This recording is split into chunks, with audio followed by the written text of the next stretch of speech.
The first stage was making the team members understand that digital was not first applied to business, but to their own life. I mean, if you are able to book your movie ticket online, why can't you do digital processes at work? I did a lot of storytelling where we would celebrate first successes.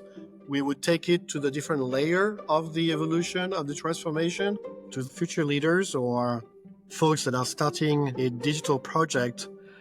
I would probably give my top 5. The first one is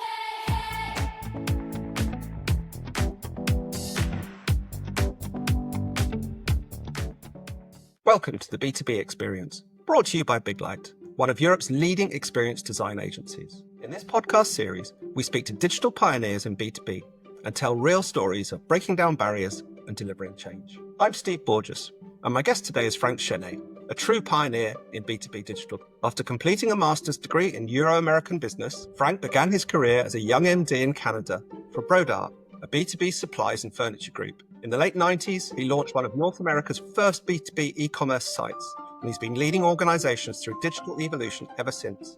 He's driven digital and business transformation for major European businesses, and I can't wait to hear his story. Welcome, Franck. Bonjour, Steve. So you studied Euro-American business and ended up as the MD of a business in Canada. That's a pretty impressive beginning to anyone's career. How did that come about? Well, I was actually finishing my last year of master, and I had the opportunity to be hired by the American group to lead their Canadian subsidiary. You're right. I was actually 24, and that experience really set the tone for my career. It was hands-on, strategic, international as well. And I learned everything from B2B distribution toolbox to management in a multicultural environment. And I had lots of fun. I think it gave me the format of the American way of doing business, focusing on execution, delivering value, focusing on team and customer satisfaction. Lots of fun. And e-commerce in the late 90s, it was the early days of e-commerce anywhere, but for B2B specifically, that was very early. So what challenges did you face trying to make that happen? You're right. It was probably one of the first e-commerce platform, at least in my industry. I was serving library and school B2B distribution. And what fascinated me at the time was that ability to move the business model into a new channel. And that too was a turning point in my career because that gave me the edge when I came back to France in 2007 to really bring some expertise that was still fairly new, at least in B2B. We are before the 2008 crisis, and many companies at the time were looking at refreshing their business model, focusing their field sales into medium, large accounts and smaller accounts being managed via a call center and a digital channel. And that's really how I was actually able to sell my expertise by creating my next 3 positions in large European distribution groups. By then, you had 10 years experience in digital commerce. What was the practical implication of that when you took on your first project back in France? I think it gave me the basis to work from, which is quite often when you lead digital transformation, you either do it by trend or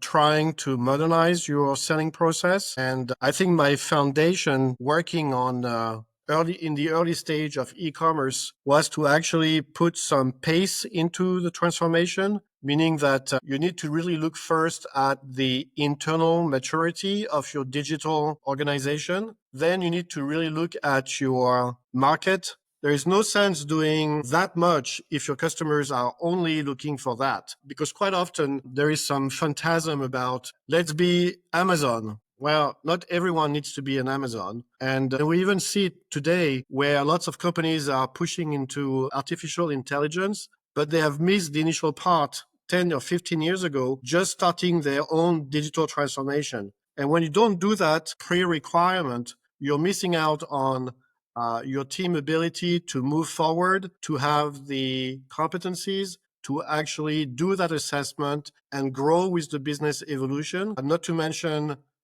you're spoiling all of your change management opportunities to really drive that transformation. And actually, I often use transformation, but I think we need to really use business evolution as opposed to transformation. So you talked at the beginning of that answer about the mismatch between what the business thinks it should do and what it really should do. Can you think of a specific example of that? What happened and how you addressed it? Well, at Antalis, for example, launching the transformation process, I actually worked doing workshops with 31 countries. And the first stage was making the team members understand that digital was not first applied to business, but to their own life. I mean, if you are able to book your movie ticket, pay your electrical bill online, why can't you do, as a product manager, digital processes at work? So it was really killing the barrier between coming to work and applying digital to work. That was the first step.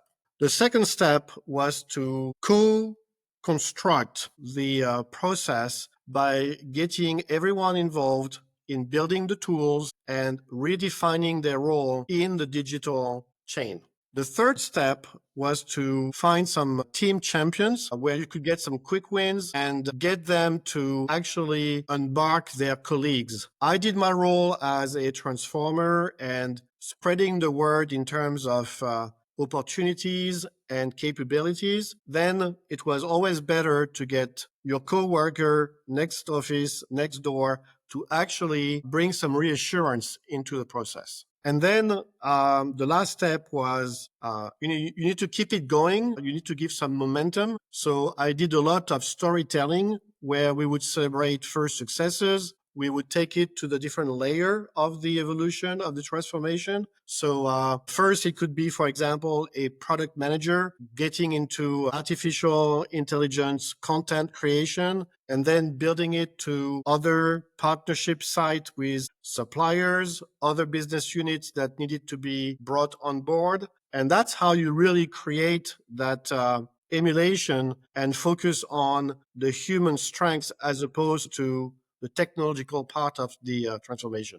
So with that in mind, thinking about the digital transformation experience you've had, where do the biggest challenges lie? To what extent are they technical and to what extent are they behavioral and organizational? I would say they are 20% technical and 80% human driven, because I think you need the buy-in of the teams to get it going. Otherwise, you will never get a sales guy in the field working on pushing the website, convincing your customer that it's as good as dealing with him or her, but identifying what is pertinent to get in both channels. That's one thing I really used, Steve, in my cultural change approach was to mention that quite often a salesperson will see the website as just a transactional channel. And I really explained that a website has a threefold approach. First, it takes orders. Then it's a great way to communicate with your customer. This is why when you see e-commerce evolution over the last 10 years linked to customer experience, the My Account feature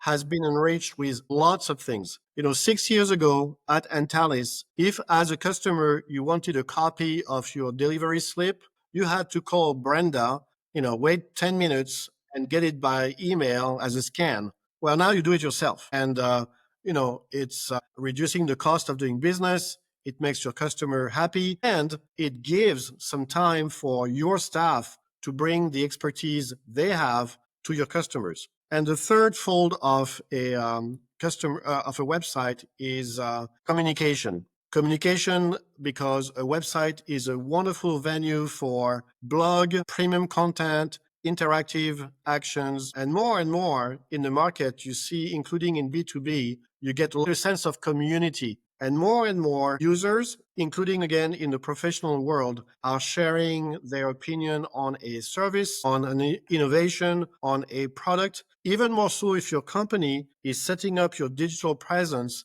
by verticals. And it really gives added value. And that brings reassurance to the salesperson that this is not your competitor. This is an asset in the relationship to bring value, and actually not only value, but updated value, because that's always live and fresh. What has been the most effective approach you've come across to convince organizations that it's time to act? How do you walk into an organization and overcome the obvious barriers that are going to be there to doing things in a different way? Well, the first pressure comes from your market and your customers. Would you go on vacation without checking the hotel that you're staying 9,000 miles away? I wouldn't. Would you spend 20 grand in redoing your kitchen without a website where you could see some realization and ensure that you're dealing with a real professional? I wouldn't. So why would you buy premium paper, high quality, eco-responsible packaging without full technical information, customer opinions, and expert advice? So the starting point is really to listen to your market and your customer needs and actually compare your positioning with your competitors. That's the first reality checkpoint to convince your board, your CEO, and make sure that once you do that, the next step is to co-build your positioning and the features of your website, the added value by, again, from the very beginning of conception and customer experience building, work with your sales teams. I've always got the first workshops I did were not in boardrooms with the management team. It was with the sales folks talking to customers either in the field or the call center every day. That's the second step because that brings credibility. The third step to make it challenging and get everyone excited about the project, because you rarely do a brand new website when you don't have any at the beginning in 2 months. It takes, at least back then, it took 6 to 9 months. And my direction to my project team was always to do it and make sure that you have a 2-year advance on your competitors when you launch the website. And once you do that, Steve, you've brought evidence of the commercial pertinence of the positioning of the website. And most importantly, you're starting to get the board to bring some sponsorship on the project because they realize that you're going to go and get additional value. Can you give me an example where you've had to work the hardest to get an organization to act? I would say in the US, it was so natural because it was the very beginning. When you think about it, in 97, 98, we had no competition online. So it was more like an open field.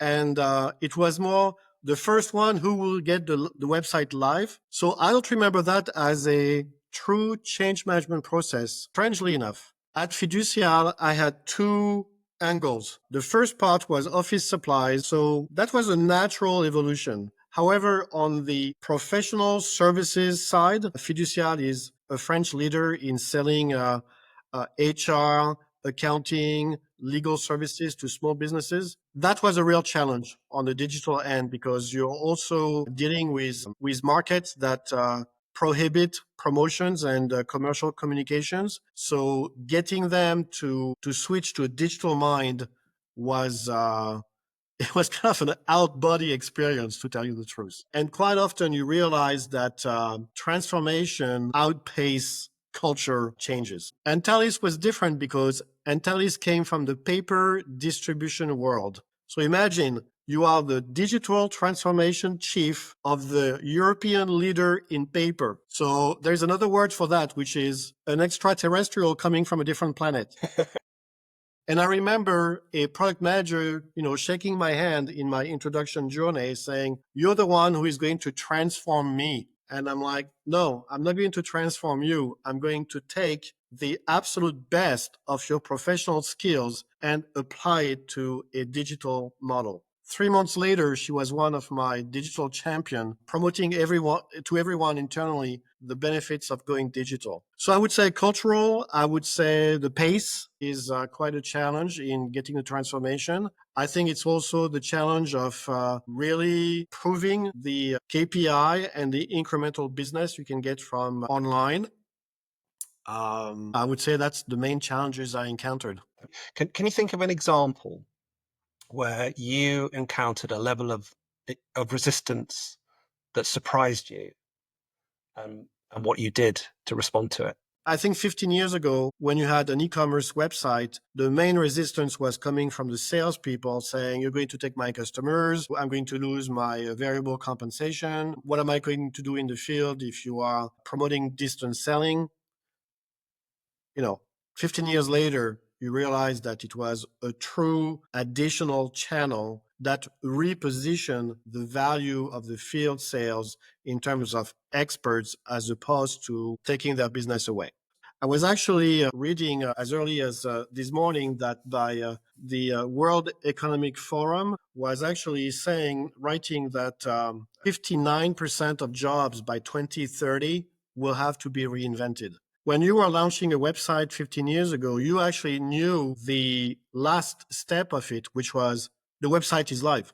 And then you knew that you had to adapt a variable compensation, prospection, animation, and so on. Now on AI, the visibility and the knowledge of what is next, honestly, is more blurry. And I think you can still apply the same recipe, which is start with the why now, because I think AI also gives a sense of urgency and you don't want to be late. However, you don't want to be too advanced if your foundation is not solid. My CEO asked me to do an AI task force. Well, to do what? On what foundation? And do you have a website? Oh, no, we don't. How old is the company? 150 years old. Well, maybe you need to put the base and make sure that you have a solid roadmap. I think the second element of the recipe is really to co-create with the teams. That's how you really demonstrate tangible value.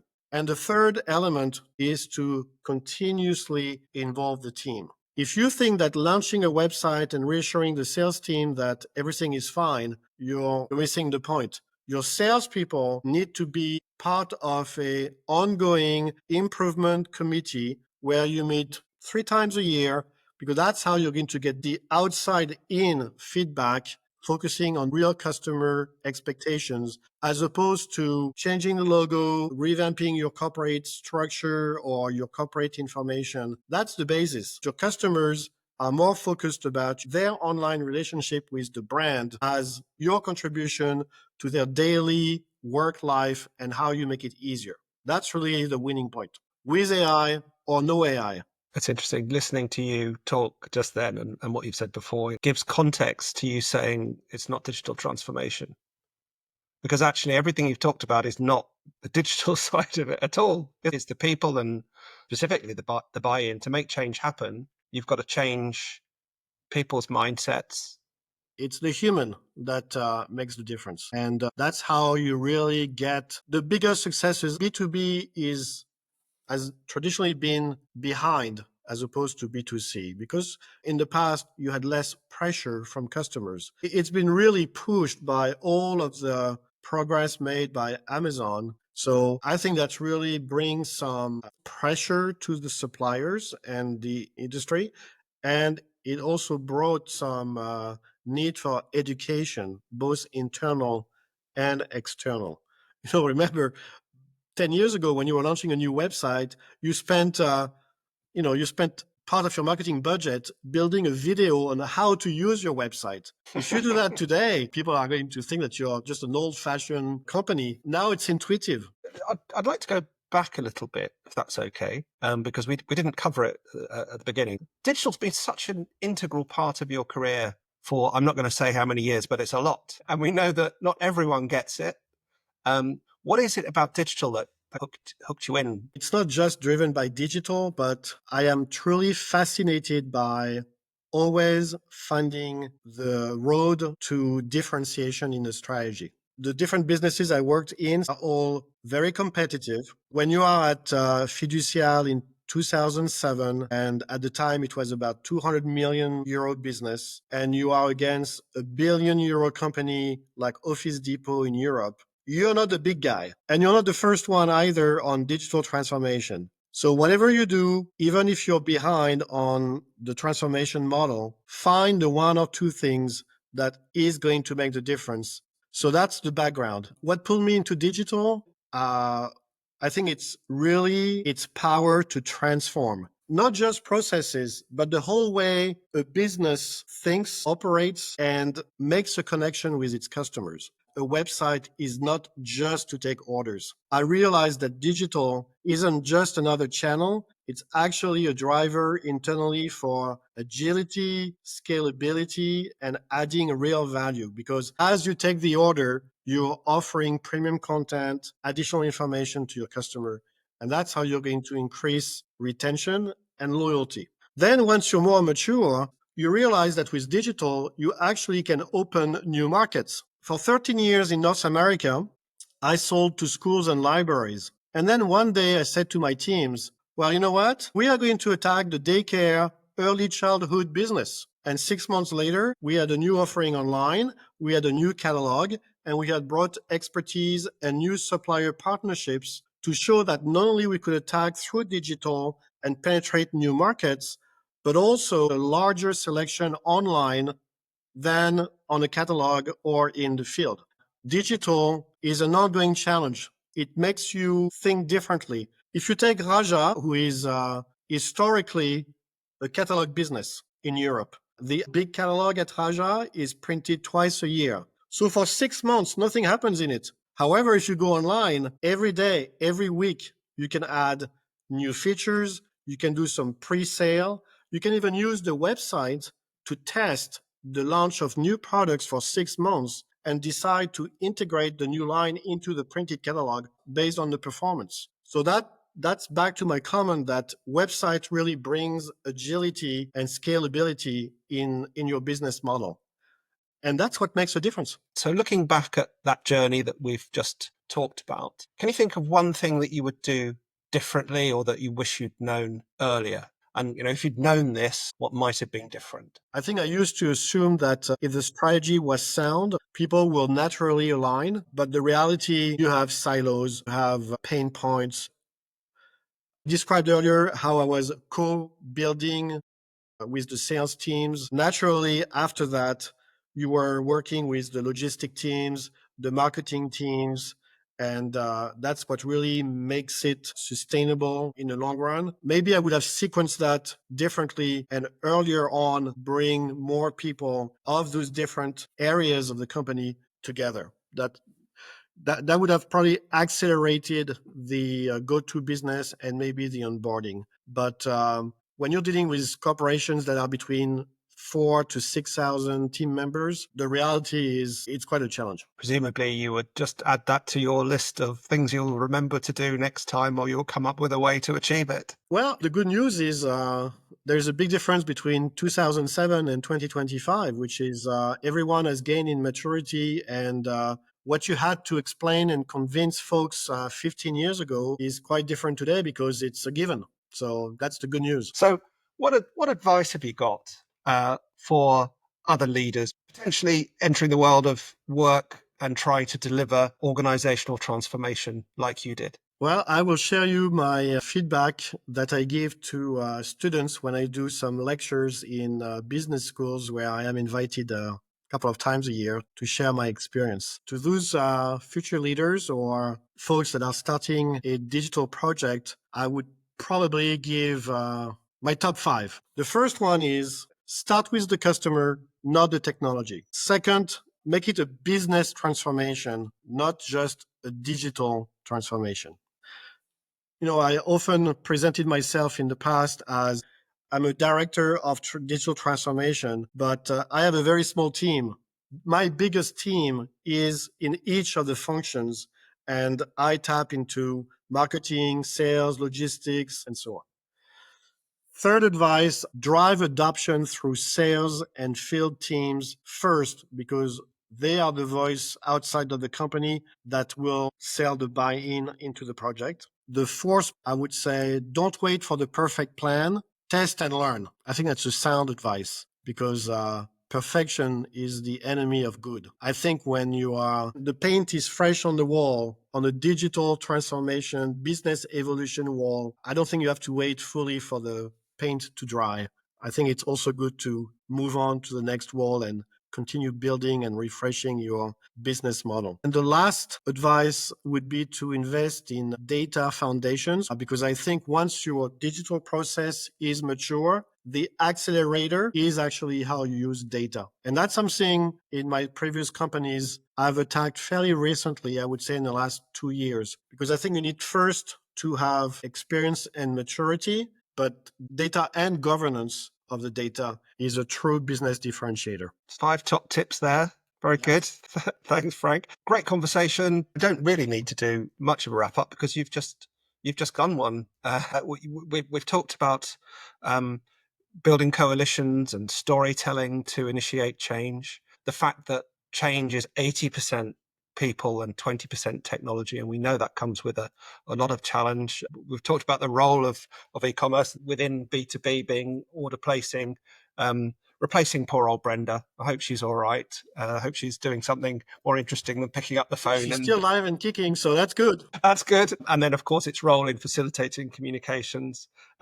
We've talked about really focusing on the sales teams first, and then your reflections on also bringing other parts of the organization in if you can, and thinking of ways to do that. The impact of AI, which is pretty much unknown at this stage, being bigger and more of a challenge than the impact of digital was on sales teams 15 years ago. And the exciting bit really is, and it's interesting, isn't it, that you, like me, we've been in digital for 20 years plus, but it's still exciting. It's still a facilitator of change and improvement. And an open field to many new opportunities, because in B2B, you'll be surprised how many companies have not even started, really.